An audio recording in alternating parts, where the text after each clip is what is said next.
কোনো মানুষ যদি তোমাকে গভীরভাবে ভালোবাসে, সমস্ত হৃদয় দিয়ে, অন্তর দিয়ে, সমস্ত সত্তা দিয়ে, সেই ভালোবাসার মধ্যে যদি কোনো খাদ না থাকে, কোনো স্বার্থপরতা না থাকে, সেই লাভ যদি আনকন্ডিশনাল লাভ হয়, তাহলে সেই মানুষটিকে কোনো দিন বিট্রে করো না।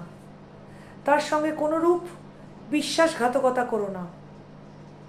যদি তা করো তাহলে সেই বিশ্বাসঘাতকতার ক্ষত তার ভালোবাসাকে এমন ঘৃণায় পরিণত করতে পারে যে সেই হয়ে যেতে পারে তোমার সর্বাপেক্ষা বৃহত্তর শত্রু।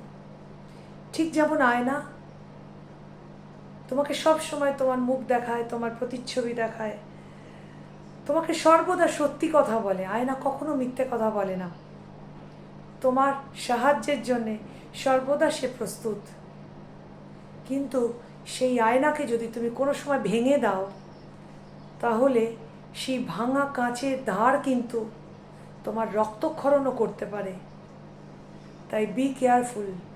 সত্যিকারের ভালোবাসার সঙ্গে বিশ্বাসঘাতকতা, বিশ্বাসভঙ্গ করার আগে ভেবে নিও একবারটি, এরকমও হতে পারে।